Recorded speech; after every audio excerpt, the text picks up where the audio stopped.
The Grand Chamber of the Galactic Council stretched across 3 kilometers of crystalline architecture, its walls humming with the translated voices of 1,000 species.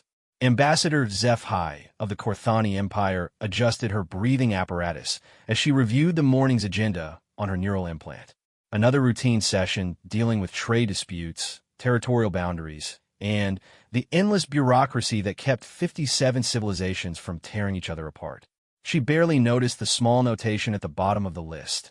Application for council membership, species designation, human, planet of origin, Earth, Sol system. The Korthani had encountered countless primitive species during their expansion across the galaxy. Most were barely past the stage of hurling rocks at each other, while a few had managed to achieve basic space flight. The humans, from what little intelligence the council had gathered, fell somewhere in the middle. They had achieved faster-than-light travel only recently and had established a handful of colonies in nearby systems. Nothing remarkable. Admiral Vextar of the Hegemony Navy shifted his massive bulk in his specialized seat, his 6 arms working various controls as he monitored fleet positions across the galaxy. The Hegemony controlled the largest military force in known space, and Vextar had personally overseen the conquest of 12 systems in the past decade.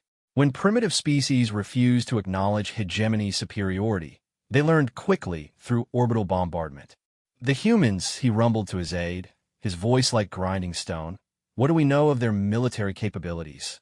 The aide, a nervous Zelthari with pale blue skin, consulted his datapad. Minimal, Admiral. They possess chemical propulsion weapons, basic energy shields, and approximately 200 vessels of various classifications. Their largest ship measures only 800 meters in length.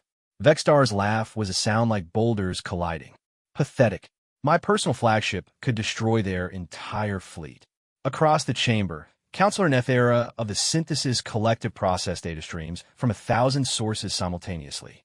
Her cybernetic implants allowed her to monitor communications, economic data, and intelligence reports in real time.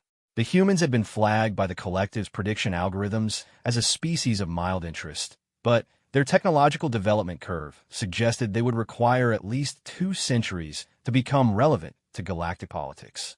The morning session proceeded as expected. The Valdorian Republic and the Centauri Alliance argued over mining rights in the Kepler sector. The Trade Guild presented new regulations for faster-than-light cargo transport. Minor disputes were resolved through the standard channels of diplomatic pressure and economic sanctions. Then, Chancellor Mordeth, the ancient leader of the council, called for the afternoon's final item.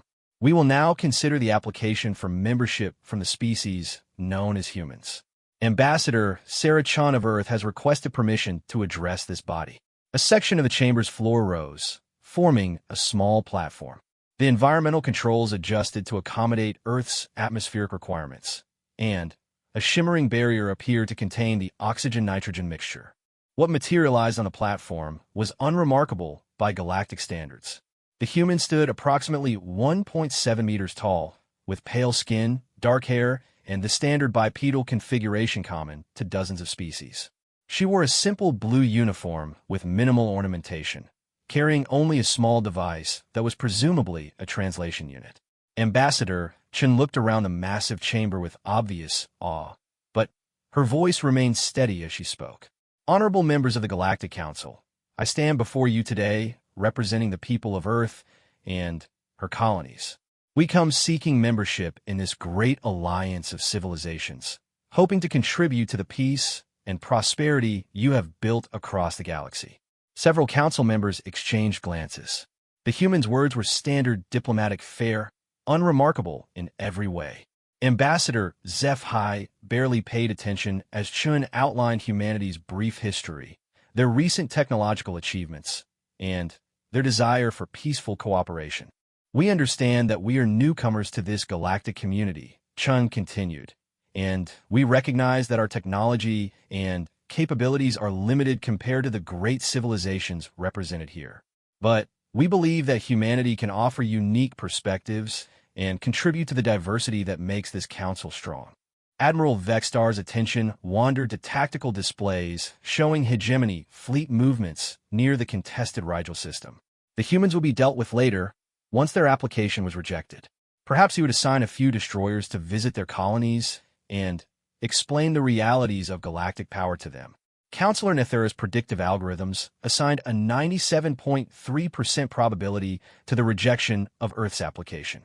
New species were rarely admitted without sponsorship from existing members, and humanity had no such allies. The process was merely a formality. We also wish to present gifts to the Council as a token of our goodwill, Chen said, activating her device.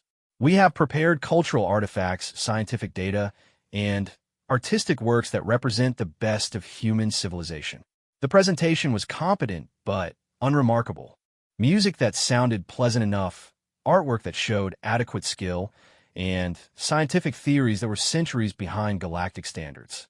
Several council members began preparing their rejection speeches. Then, something unexpected happened. Finally, Chun said, her tone shifting slightly, "We wish to address certain misconceptions about humanity that may have influenced your deliberations." A new image appeared on the chamber's displays. It showed a blue-green world orbiting a yellow star, peaceful and beautiful. Earth, in all its natural splendor. "This is how most species see our world," Chen explained. "A pleasant garden planet, home to a young civilization that has recently discovered faster-than-light travel. Our military appears weak by galactic standards, our technology primitive, our people unified under a single planetary government." The image shifted, showing human cities with their gleaming towers and orderly streets. Ships launching peacefully from orbital facilities. Scientists working in clean laboratories.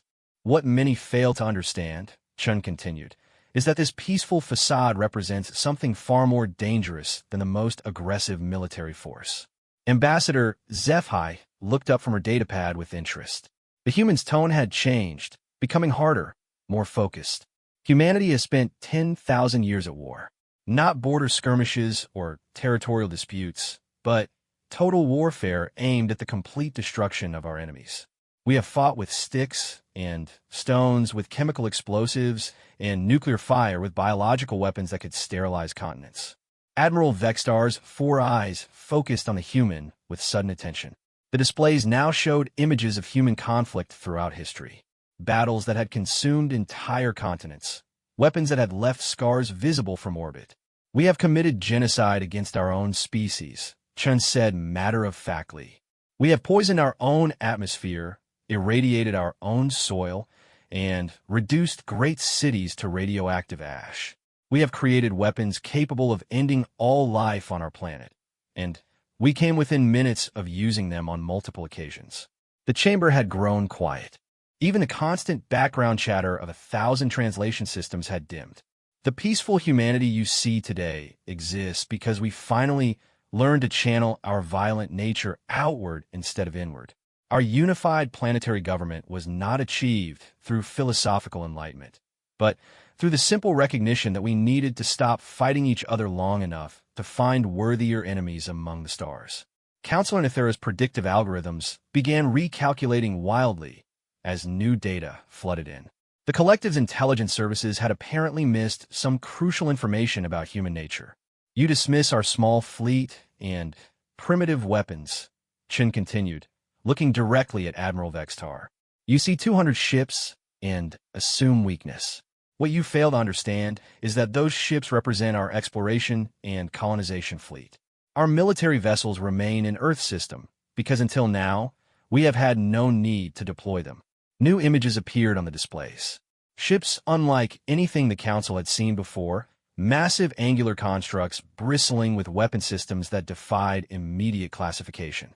These vessels were designed by a species that spent millennia perfecting the art of killing. Every system, every weapon, every tactical doctrine has been tested in the crucible of total warfare. We know how to build weapons because we have spent centuries building better ways to destroy ourselves. The silence in the chamber was now absolute. Even the environmental systems seemed to have quieted. "But perhaps you think we exaggerate our capabilities," Chin said with something that might have been a smile. "Perhaps you believe this is merely primitive bluster from a species desperate for recognition." She activated her device again, and Admiral Vextar's personal communications system suddenly came alive with urgent transmissions from his fleet commanders. "Admiral," came the panicked voice of Captain Zalhak, commanding the battleship destroyer of worlds near the Rigel system. "We are detecting massive energy signatures approaching our position. Unknown configuration, unknown technology. They're moving at impossible speeds." Vextar's 4 eyes widened as tactical data flooded his displays. 12 massive vessels had appeared at the edge of the Rigel system, moving at velocities that should have torn them apart. Their energy signatures were unlike anything in the hegemony's databases. "Perhaps," Chun said as alarm indicators began lighting up throughout the chamber, "you would like to reconsider your initial assessment of humanity's military capabilities." The largest human vessel, a monstrous construction nearly 3 kilometers long, transmitted a simple message that was picked up by every council monitoring station in the galaxy. "This is Admiral Sarah Mitchell of the Earth Defense Force. We are conducting routine training exercises in international space. Please maintain safe distances from our operations area." Admiral Vextar stared at his displays in disbelief. The human ships had crossed 3 solar systems in less time than it took his fastest vessels to travel between planets. Their energy output suggested weapon systems that could crack moons, and their formation patterns indicated tactical knowledge that the hegemony had spent centuries developing. "As you can see," Chin said calmly, "humanity is perfectly capable of defending itself and its interests. We come to you seeking membership not out of weakness, but out of a genuine desire for peaceful cooperation. We have grown tired of war, and we hope that joining this council will give us the opportunity to channel our energies toward more constructive pursuits." Chancellor Mordeth, who had witnessed the rise and fall of a dozen galactic civilizations during his 8th century tenure, leaned forward in his ancient seat. "Ambassador Chun," he said, his voice carrying the weight of millennia, "are you threatening this council?" Chin's expression remained perfectly composed. "Not at all, Chancellor.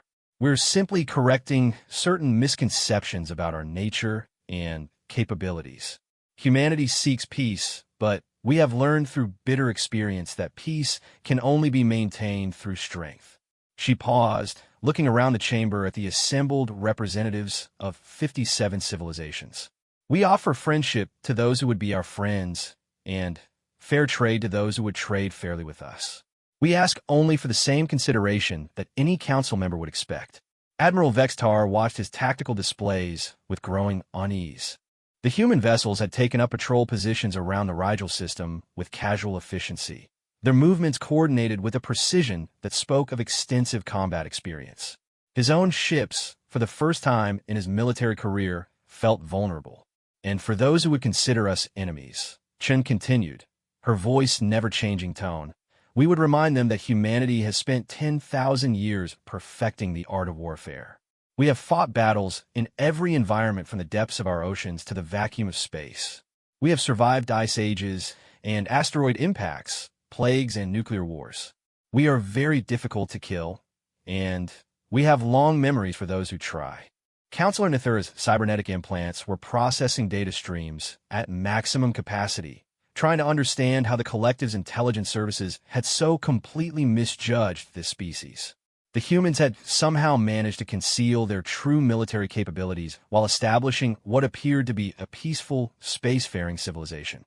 "We understand that our application for council membership may require further consideration," Chun said, returning to her earlier diplomatic tone. "We are prepared to answer any questions the council may have about our intentions, our capabilities, or our commitment to peaceful cooperation." She smiled slightly, and somehow that expression was more unsettling than any threat.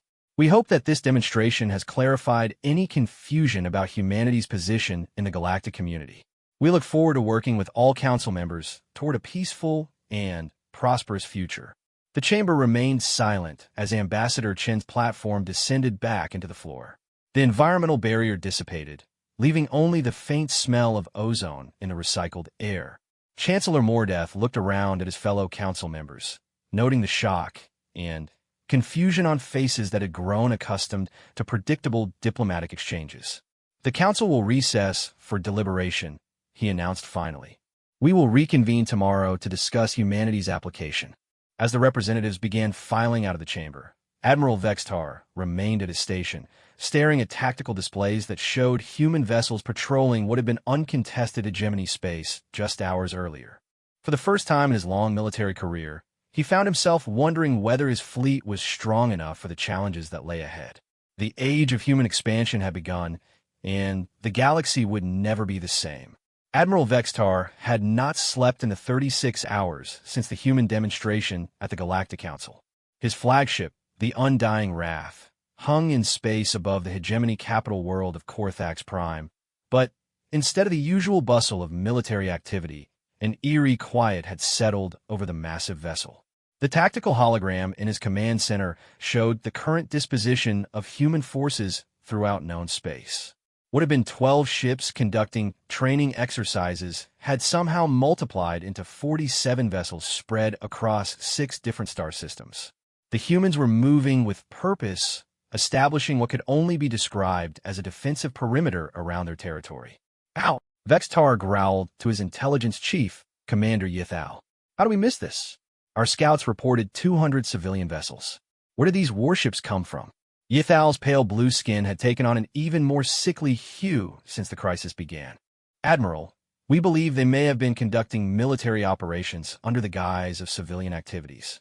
What we interpreted as colonization fleets may have been reconnaissance missions. What we thought were research stations could have been forward operating bases. The view screen flickered, showing an intercepted transmission from the human vessel positioned near the Rigel system. Admiral Sarah Mitchell stood on a bridge that looked nothing like the peaceful exploration vessels the Council had observed previously. Banks of weapon controls lined the walls, tactical displays showed real-time fleet positions, and uniformed personnel moved with the crisp efficiency of a combat-ready military force. This is Admiral Mitchell to Earth Command, the recording played. Phase 1 deployment is complete. All patrol sectors are secured, and we have established monitoring stations at designated coordinates. Standing by for Phase 2 authorization. Vextar's primary heart skipped a beat. Phase 2. What exactly did the humans have planned? His contemplation was interrupted by an urgent communication from Fleet Intelligence on Hegemony Prime. The holographic image of Director Cole Thun materialized above the command table, her expression grim. Admiral, we have a problem. Our intelligence services have been conducting a comprehensive review of human activities over the past 5 years. We've discovered that what we interpreted as peaceful exploration and colonization was actually an elaborate intelligence gathering operation. The hologram shifted to show a star chart of Council space. Red dots appeared at dozens of locations, each representing a position where human research vessels had conducted scientific studies. Every major military installation, every strategic resource, every fleet movement pattern in Council space has been mapped and cataloged. The humans have been preparing for this moment for years. Vextar stared at the display in growing disbelief. Are you telling me that this primitive species has been running intelligence operations against the entire Galactic Council without us noticing? It's worse than that, Admiral. We've intercepted partial communications suggesting that human agents have infiltrated several Council species. They may know more about our capabilities and weaknesses than we know about theirs. The implications were staggering. The hegemony's military doctrine was based on overwhelming technological superiority and tactical surprise. If the humans had detailed knowledge of hegemony capabilities while concealing their own, every strategic assumption became worthless. Meanwhile, on the distant world of Synthesis Prime, Counselor Nethera was experiencing her own crisis of understanding. The collective's most advanced prediction algorithms had failed catastrophically, unable to process the complexity of human deception and strategic planning. Her cybernetic implants buzzed with incoming data streams as collective agents throughout the galaxy reported their findings. The humans had not simply hidden their military capabilities. They had constructed an elaborate facade of peaceful, slightly backward civilization while simultaneously building one of the most sophisticated intelligence networks the galaxy had ever seen. The psychological profiles were completely wrong, reported Agent Velcares from the collective's Xenopsychology division. We assumed that a species which had achieved planetary unity would have eliminated their competitive and aggressive instincts. Instead, they appear to have channeled those instincts into strategic planning on a galactic scale. Nethera processed the data with growing concern. The humans had studied every species in the Council, identifying weaknesses and pressure points with surgical precision. They knew which civilizations were economically vulnerable, which had internal political tensions, and which possessed military capabilities that could pose genuine threats. They're not just militarily prepared, she realized. They're politically prepared. They know exactly how to divide the Council against itself. Her prediction algorithms, recalibrated with the new data, painted a disturbing picture of potential futures. In 73.2% of scenarios, the human application for Council membership would create a crisis that would fundamentally alter the balance of galactic power. Back aboard the Undying Wrath, Admiral Vextar was receiving reports from fleet commanders throughout hegemony space. The pattern was becoming clear and deeply troubling. "Admiral," reported Captain Zalhak from the Rigel system, "the human vessels are not just patrolling. They're conducting active scans of our ships and installations. Our security protocols are being probed and tested. How are they penetrating our shields?" "Unknown, sir. Their scanning technology operates on frequencies we've never encountered. Our countermeasures are ineffective." Similar reports flooded in from across the hegemony. Human ships were appearing at the edges of military systems, conducting brief but intensive scanning operations before withdrawing to safe distances. They weren't attacking, but they were gathering intelligence with disturbing efficiency. The most alarming development came from the fortress world of Keth Moran, the hegemony's primary military academy and strategic planning center. A single human vessel had appeared at the edge of the system, transmitted a brief message, and departed. The message was simple: "Greetings from the graduates of the Seoul Military Academy. We look forward to comparing tactical doctrines with our hegemony colleagues." The implications were clear. Somehow, the humans had identified the hegemony's most important military installation and demonstrated that they could reach it whenever they chose. Chancellor Mordeth convened an emergency session of the Council's Inner Circle, consisting of representatives from the 5 most powerful civilizations. The meeting took place in a secure chamber deep beneath the Council complex, shielded from any possible surveillance. "We are facing an unprecedented situation," the Chancellor began, his ancient voice heavy with concern. "A species we dismissed as primitive has revealed capabilities that challenge our understanding of galactic power dynamics." Ambassador Zeph Hai of the Korthani Empire was the first to speak. "The question before us is simple. Do we accept their application for membership and try to manage this threat from within the Council structure? Or do we reject their application and prepare for the consequences?" "What consequences?" demanded Admiral Vextar. "They have 47 ships. The hegemony navy has over 3,000 vessels. If necessary, we can crush them through superior numbers." Councilor Ithura's cybernetic implants flickered as she processed tactical scenarios. "Admiral, with respect, the humans have demonstrated capabilities that suggest their 47 visible ships may not represent their total military strength. Their technological advantages in speed and scanning suggest they may possess other capabilities we haven't observed." Trade Minister Joel Hahn of the Merchant Consortium had remained silent until now, but the economic implications of the crisis were becoming clear to him. "We must also consider the broader effects on galactic stability. If the humans can expose weaknesses in our intelligence gathering, other species may begin questioning the Council's authority." The discussion continued for hours, but no consensus emerged.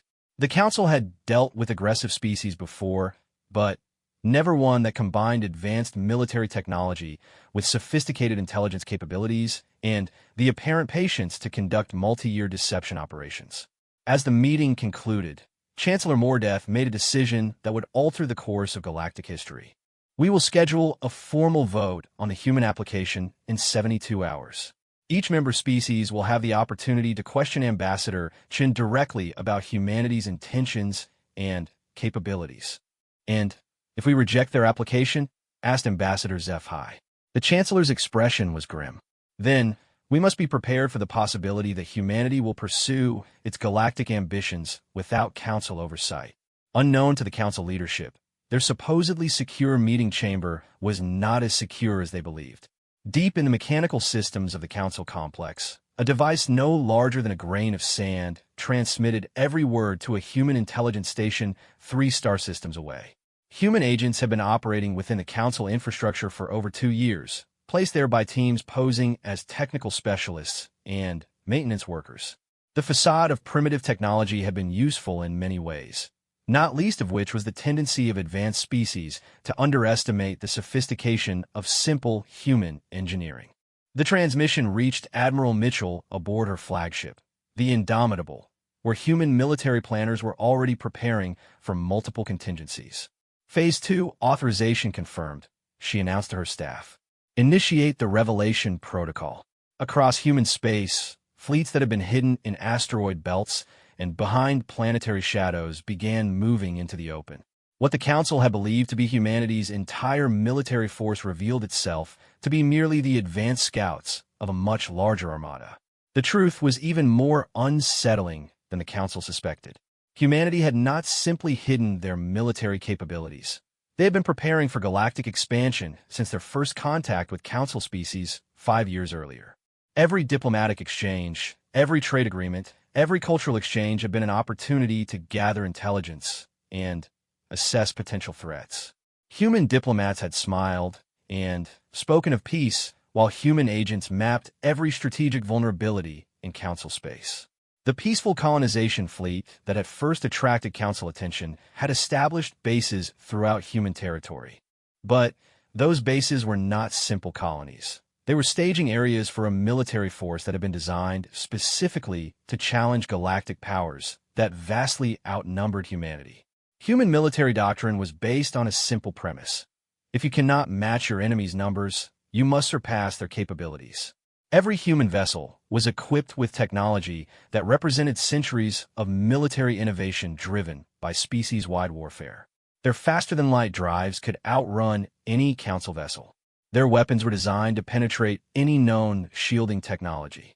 Their tactical planning incorporated every weakness that human intelligence had identified in Council military doctrines. But, most importantly, their strategic planning was based on a fundamental understanding of human nature that no other species possessed. Humanity had spent 10,000 years fighting wars of survival against their own kind. They understood that sometimes the only way to ensure peace was to make the cost of war unbearably high for potential enemies. As Phase 2 of the human plan unfolded, the galaxy began to understand what Ambassador Chun had meant when she spoke of humanity's long memories for those who tried to harm them.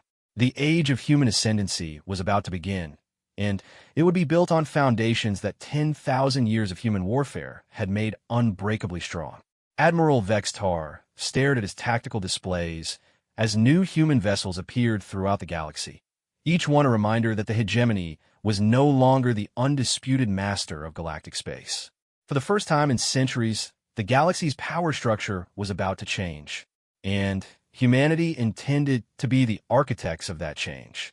The vote was scheduled for dawn on the 3rd day, but the galaxy would not wait for the Council's deliberation to be tested. Captain Thelvar of the Hegemony destroyer Swift Death had been patrolling the outer reaches of the Centauri system when his sensors detected the impossible: a human cargo vessel moving alone through what should have been heavily defended hegemony space. The opportunity was too perfect to ignore. All stations, battle alert, he commanded, his 4 arms working the control systems with practiced efficiency. We have a lone human freighter at bearing 27 Mark IV. This is our chance to test their capabilities under combat conditions. The Swift Death was one of the hegemony's newest vessels, armed with plasma cannons capable of reducing asteroids to component atoms and shielded by energy barriers that could deflect most known weapons. Against a single human cargo ship, it should have been overwhelming force. Thelvar opened a communication channel to the human vessel. Unknown ship, you are in violation of hegemony space. Prepare to be boarded for inspection. The response came immediately, spoken in perfect hegemony, standard by a calm female voice. Hegemony vessel, this is Captain Lisa Zhang of the merchant ship Endeavor. We are conducting lawful commerce under interstellar trade agreements. Please maintain safe distance while we complete our transit. Thelvar's laugh was a harsh bark. You are in no position to make demands, human. Cut your engines and prepare for boarding, or we will disable your ship by force. That would be inadvisable, Captain Zhang replied, her tone unchanged. "We are currently carrying volatile cargo that could endanger both vessels if damaged. Your tricks will not work on us. All stations, target their engines with low-power plasma bursts. We'll disable them without destroying their cargo." The Swift Death's plasma cannons swiveled toward the human freighter and fired. The energy beams struck what appeared to be empty space 300 kilometers short of their target. The human ship's defensive screens flared to life, revealing energy barriers that should not have been possible on a civilian vessel. "Warning shot acknowledged," Captain Zhang said calmly. "However, I should mention that the Endeavour is not actually a cargo vessel." The human ship's outline shimmered and changed. What had appeared to be a bulky freighter revealed itself as something else entirely. A sleek, angular vessel bristling with weapons that had been hidden by sophisticated holographic projectors. The Endeavour is a Prometheus-class hunter-killer, specifically designed for anti-capital ship operations. You have 30 seconds to withdraw to a safe distance before we engage our defensive protocols. Captain Thelvar stared at his displays in shock. His sensors were now reading energy signatures that matched a heavy cruiser, not a cargo ship. The human vessel's weapon systems were powering up, and the readings suggested firepower that could threaten even his destroyer. "Impossible," he breathed. "Our intelligence reports showed no ships of this configuration." "Captain," his weapons officer reported, "the human vessel is targeting our primary systems. Their targeting locks are bypassing our electronic countermeasures." Thelvar's military training took over. "All weapons, full power. Destroy them before they can fire." The Swift Death unleashed its full arsenal. Plasma cannons, particle beam arrays, and photon torpedoes all fired simultaneously at the human ship. It was enough firepower to destroy most vessels instantly. The human ship's defensive screens absorbed the entire barrage without visible effect. Worse, the energy readings suggested that the human barriers were actually growing stronger as they absorbed the incoming fire. "Adaptive shielding," Captain Zhang explained, as if conducting a training exercise. "The more energy you apply, the more resistant our defenses become. It's based on human studies of biological immune systems." The human vessel fired once. A single beam of coherent energy struck the Swift Death's primary shield generator. The hegemony's most advanced defensive systems collapsed instantly, leaving the destroyer naked to space. "Your shields are now offline," Zhang announced. "Your main engines are targeted and ready for destruction. Your weapon systems are locked out by our electronic warfare suite. You have two options: withdraw immediately or be destroyed." Captain Thelvar looked around his bridge at officers who had never experienced defeat in combat. His ship, one of the hegemony's most powerful, had been neutralized by a single human vessel in less than 3 minutes. "Ow," he whispered. "Captain Thelvar," Zhang replied, apparently having accessed the hegemony's personnel files. "Humanity has been studying your military doctrine for 5 years. We know the capabilities and limitations of every ship class in your navy. The Swift Death destroyer shield generators are vulnerable to focused electromagnetic pulses at specific frequencies. Your weapons targeting systems can be disrupted by quantum interference patterns. Your tactical protocols prioritize aggressive assault over adaptive defense. The human ship's weapons remain trained on the helpless destroyer. We also know that you graduated 3rd in your class from the Hegemony Naval Academy, that you have commendations for bravery in 17 engagements, and that you have a mate and 2 offspring on Korthax Prime. We have no desire to harm you or your crew, but we will defend ourselves if necessary." The personal details struck Thelvar like physical blows. Human intelligence had penetrated even the hegemony's personnel records. "Withdraw your ship, Captain. Report what you have seen to your superiors. And remember that this was a cargo escort, not a frontline warship." The Swift Death limped away from the encounter, its crew silent with shock. Within hours, Thelvar's report reached Admiral Vextar, adding another layer to the growing crisis. But the incident in the Centauri system was only the beginning. Similar encounters were occurring throughout Council space as human vessels revealed capabilities that shattered every assumption about their military strength. Ships that appeared to be civilian transports proved to be advanced warships. Research stations revealed themselves as intelligence-gathering facilities. Even human diplomatic vessels demonstrated defensive capabilities that surprised their escorts. Counselor Nethera of the Synthesis Collective was struggling to process the flood of data as reports poured in from across the galaxy. Her cybernetic implants were operating at maximum capacity, but the scope of human deception was overwhelming her analytical capabilities. They've been running a galaxy-wide intelligence operation for at least 5 years, she reported to an emergency session of collective leadership. Every species, every military installation, every strategic resource has been cataloged and analyzed. The holographic display showed the extent of human knowledge, detailed schematics of Council warships, tactical assessments of military commanders, economic analyses of trade routes, and psychological profiles of political leaders. But more concerning, she continued, is the sophistication of their strategic planning. This isn't random intelligence gathering. They've identified specific weaknesses in every major military force and developed countermeasures. Director Synthel of the Collective Strategic Analysis Division leaned forward. What are you saying, Counselor? I'm saying that humanity appears to have been preparing for simultaneous warfare against every major power in the galaxy. Their ship designs, their tactical doctrines, their intelligence operations, everything has been optimized for conflicts against specific enemies.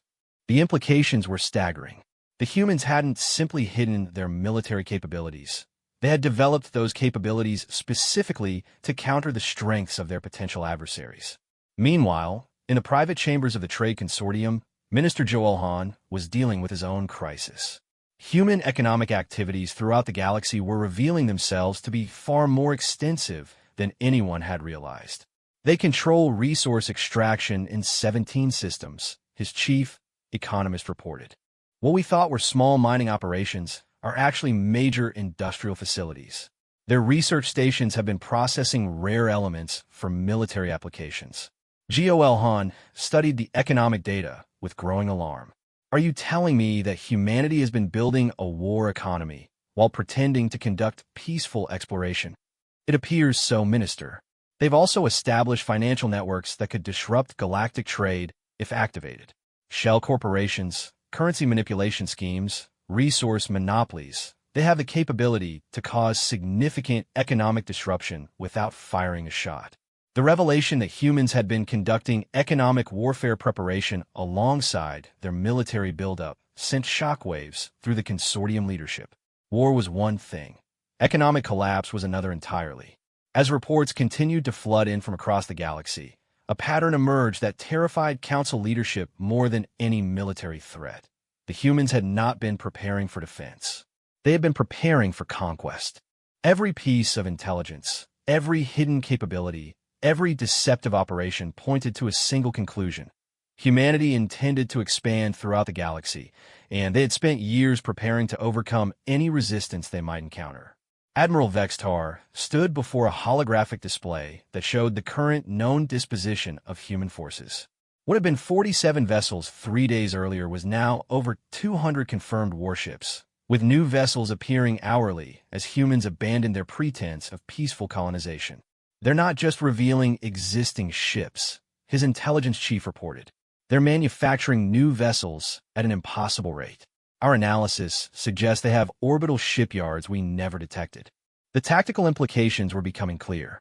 The human fleet was not just larger than initially believed, it was growing rapidly and would soon outnumber hegemony forces in several sectors. But numbers were not the most frightening aspect of the human buildup. Every engagement, every encounter, every demonstration had shown that human vessels possessed technological advantages that made them superior to Council ships in almost every category. Speed, firepower, defensive capabilities, electronic warfare systems, tactical coordination. In every measurable category, human military technology exceeded galactic standards by significant margins. How is this possible? Vextar demanded. They achieved faster-than-light travel only recently. How can their technology be more advanced than civilizations that have been spacefaring for millennia? The answer came from an unexpected source. Dr. Kethmaran, the hegemony's chief xenobiologist, had been studying human physiology and psychology since first contact.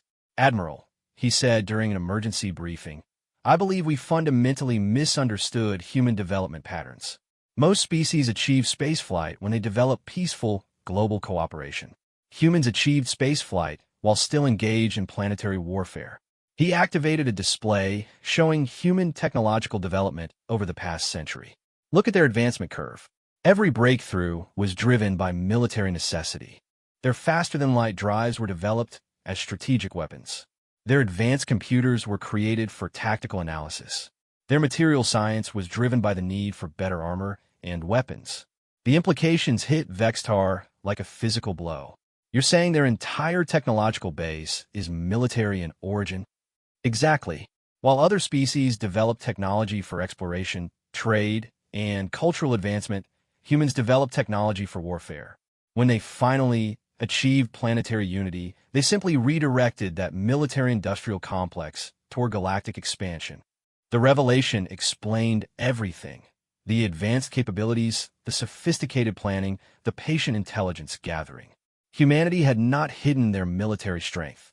They had weaponized their entire civilization. As the vote on human membership approached, one fact became undeniably clear to every council leader. The galaxy was about to change forever. The only question was whether that change would come through negotiation or conquest. And, given humanity's demonstrated capabilities, the choice might not be the council's to make. The emergency session convened in the early hours before dawn, with representatives from all 57 council species present via holographic projection. The Great Chamber felt different now. The comfortable assumption of galactic stability had been shattered by 3 days of revelations about humanity's true nature. Chancellor Mordeth looked older than his 8 centuries as he called the session to order. Fellow councilors, we face a crisis that threatens the foundation of our galactic order. Before we proceed with the vote on human membership, we must address the immediate situation developing throughout our territories. Admiral Vextar stepped forward, his massive frame casting shadows across the chamber floor. Honorable Chancellor, the Hegemony Navy reports 17 separate incidents involving human vessels in the past 48 hours. In every case, our ships have been outmaneuvered, outgunned, or simply avoided by technology we cannot match. He activated a tactical display showing the galaxy-wide situation. Red indicators marked every location where human forces had been detected, creating a web of coverage that extended into every major power's territory. They're not randomly positioned, Vextar continued. Every human vessel is placed to maximum strategic advantage. They can strike at our major installations, cut our supply lines, or block our fleet movements. This is not exploration. This is military deployment. Counselor Nithura's cybernetic implants flickered as she accessed real-time intelligence data. The Synthesis Collective confirms the Admiral's assessment. Human forces have achieved strategic positioning that would take our combined fleets months to establish. They accomplish this while maintaining the pretense of peaceful activities. Trade Minister Gol Han of the Merchant Consortium stood to address the assembly. The economic implications are equally severe. Human financial networks have achieved penetration into every major trading system. They possess the capability to disrupt galactic commerce on a scale that would affect every species represented in this chamber. The chamber fell silent as the full scope of humanity's preparation became clear. This was not the desperate gambit of a primitive species seeking recognition. This was the opening move of a campaign that had been planned for years. Chancellor Mordeth turned toward the human delegation area. Ambassador Chun, would you care to explain your species' activities? Ambassador Chun stepped onto the speaking platform, her expression calm and professional. If she was intimidated by addressing an assembly of the galaxy's most powerful beings, she showed no sign of it. Honorable Chancellor, distinguished representatives, I understand your concerns about recent developments.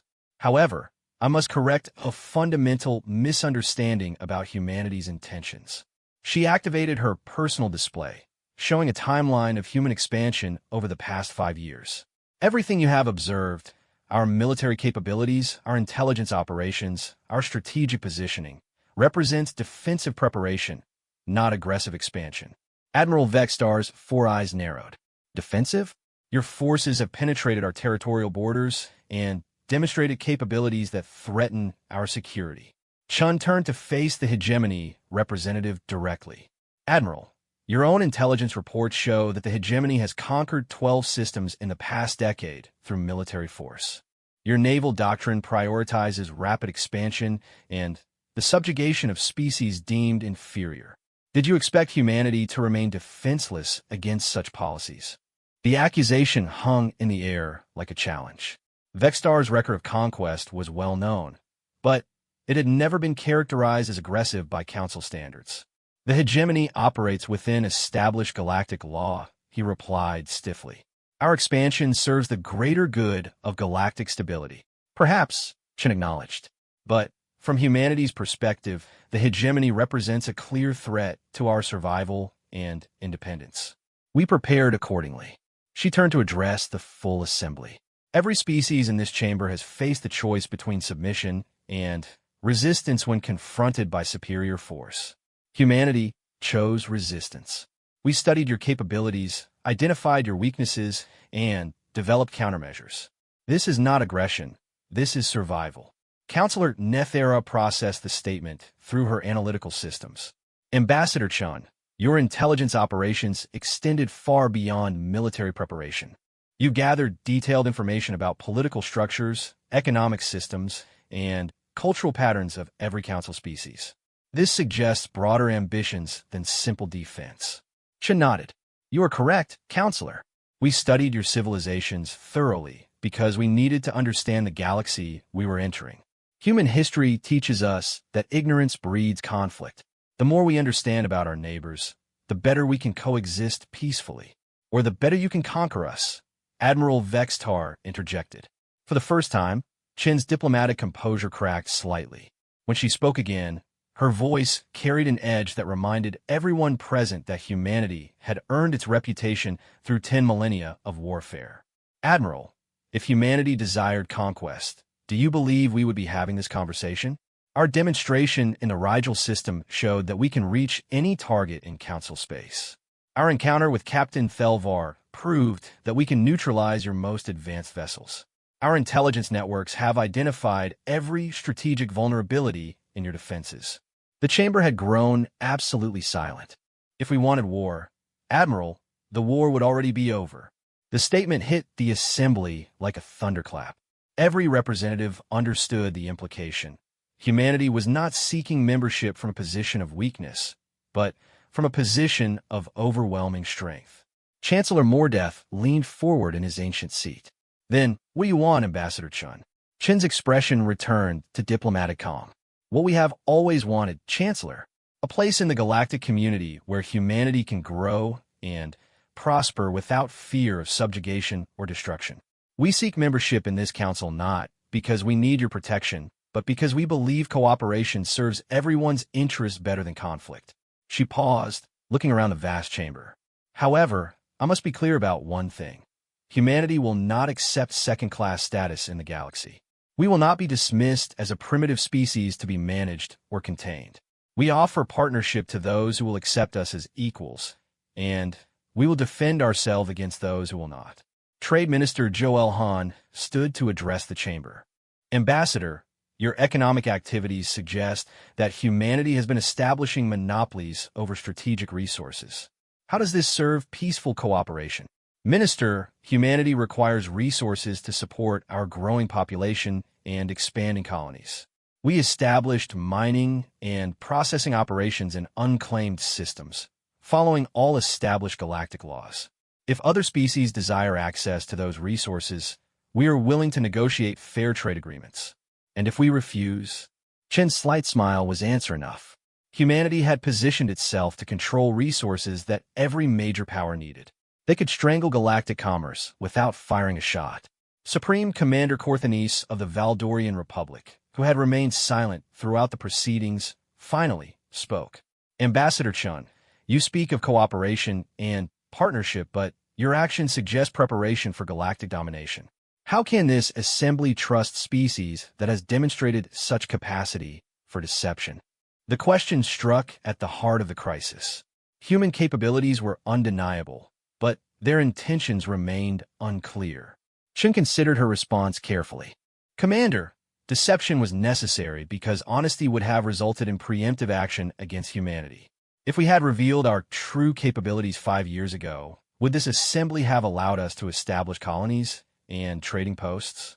Would you have permitted our expansion, or would you have moved to contain what you perceived as a threat? The brutal honesty of the statement resonated throughout the chamber. Every representative knew that a militarily superior unknown species would have been met with suspicion and, likely, hostility.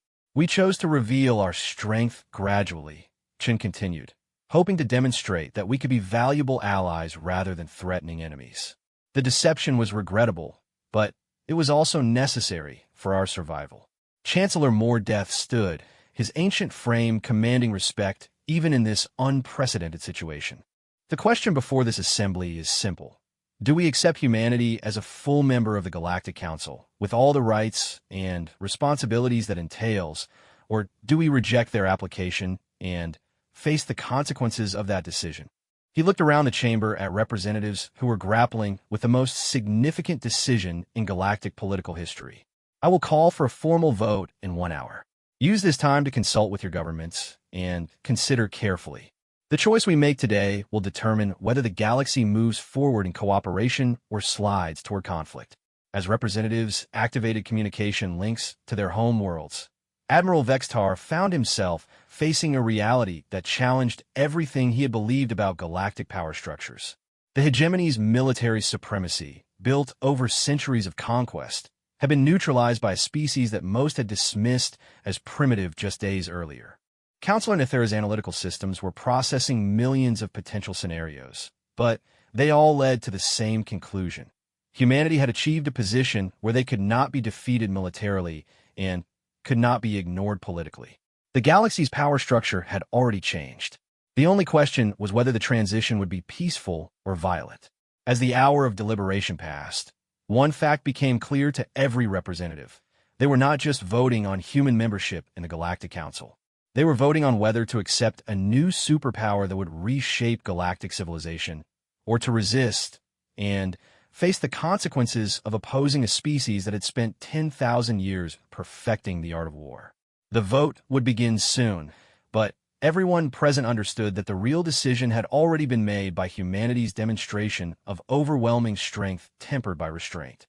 The galaxy was about to have new masters, whether the council voted for it or not. The hour of deliberation had passed in tense silence throughout the galaxy. On 1,000 worlds, governments hastily convened emergency sessions to decide how their representatives should vote.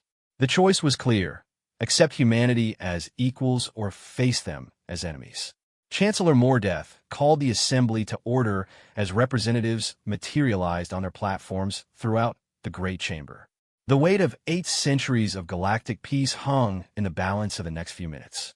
The vote will proceed in order of species seniority within the Council, he announced.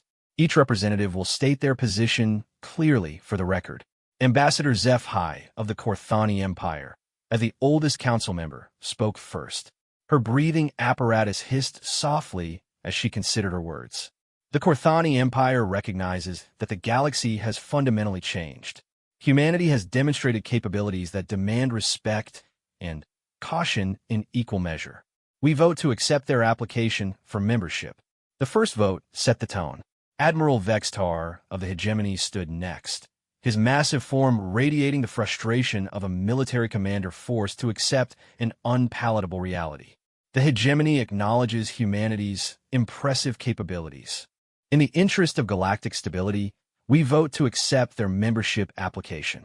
The admission cost Vextar visible effort. For the first time in centuries, the hegemony was accepting a species as militarily superior. Counselor Nethera's cybernetic implants flickered as she spoke for the Synthesis Collective. Our analysis indicates that cooperation with humanity offers the highest probability of continued prosperity for all species. We vote to accept. Trade Minister Joel Hahn represented the economic reality that had become unavoidable. The consortium recognizes humanity's control over strategic resources and trade routes. We vote to accept their application. One by one, the votes continued. Some representatives spoke reluctantly, others with genuine enthusiasm for humanity's potential contributions. But the pattern was unmistakable. Every major power was choosing cooperation over confrontation. The smaller species followed the lead of their larger neighbors, understanding that their survival often depended on reading galactic power shifts correctly. Humanity had demonstrated that they would be a dominant force whether they were council members or not. Better to have them inside the system where their actions could be influenced by diplomatic pressure.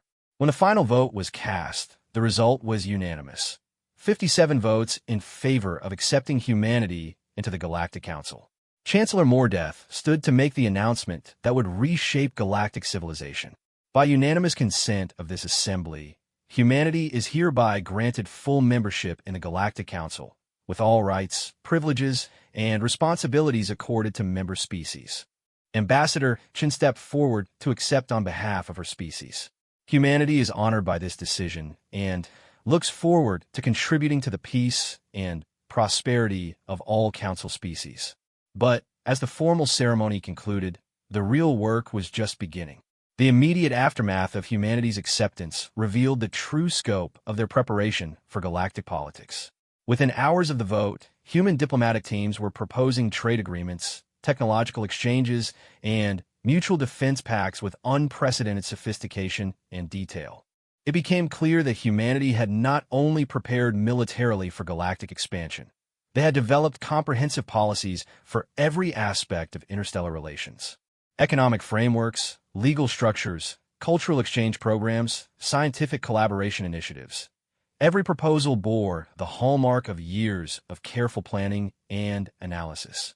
Admiral Vextar found himself in the unfamiliar position of negotiating military cooperation agreements with a force superior to his own. The first human proposal had been both generous and subtly threatening. Joint patrol operations in contested space that would give humanity access to hegemony tactical doctrines while demonstrating their superior capabilities to potential troublemakers. They're not just seeking membership, he reported to hegemony leadership. They're positioning themselves to reshape military doctrine throughout the galaxy. Within a decade, every navy will be adopting human innovations or falling behind technologically.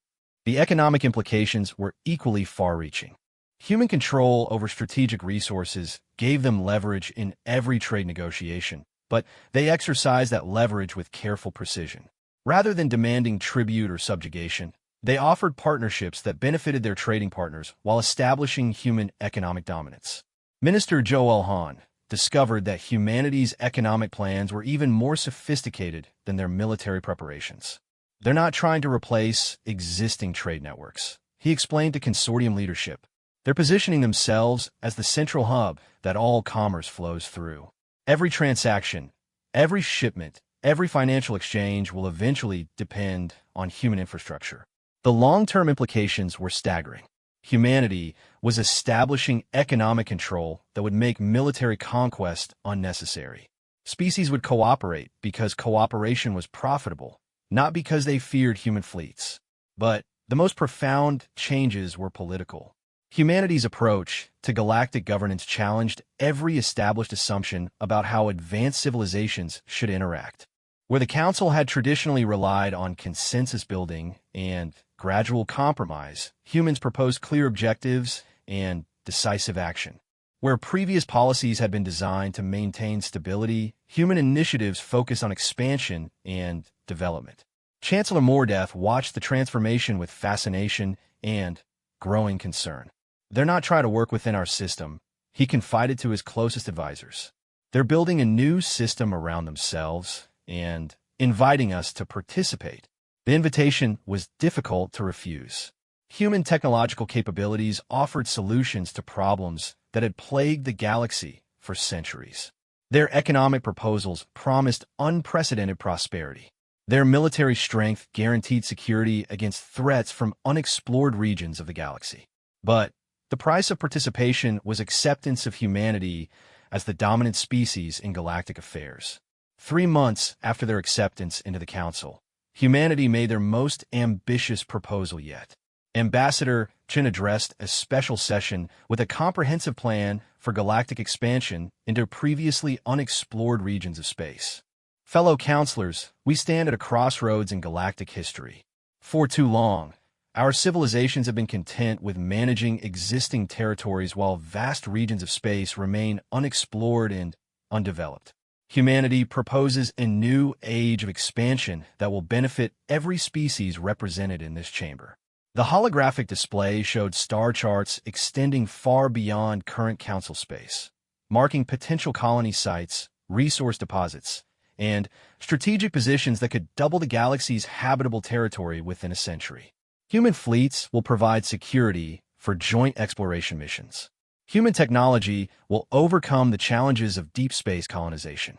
Human resources will fund the massive infrastructure projects required for galactic expansion. The proposal was breathtaking in its scope and ambition. It offered every council species the opportunity to expand their territories and populations beyond anything they had imagined possible. But it also made clear that this new age of expansion would be led by humanity and conducted according to human strategic interests. Admiral Vextar found himself commanding joint operations that were nominally cooperative but actually directed by human strategic planning. His centuries of military experience were valuable, but human tactical innovations had made traditional doctrines obsolete. "We're not their equals," he admitted privately. "We're junior partners in an enterprise they designed and control." The same pattern emerged across every aspect of galactic civilization. Trade flowed through human networks. Technology development followed human research priorities. Even cultural exchanges were subtly influenced by human preferences and values.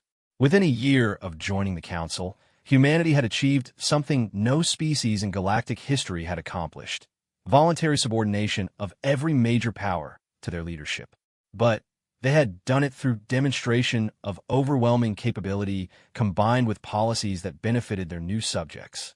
The galaxy was more prosperous, more secure, and more dynamic under human leadership than it had ever been under the old Council system. Counselor Nithura's analytical systems finally achieved stable predictions for galactic development under human hegemony. The results were both reassuring and troubling. Humanity will bring unprecedented peace and prosperity to the galaxy, she reported to collective leadership.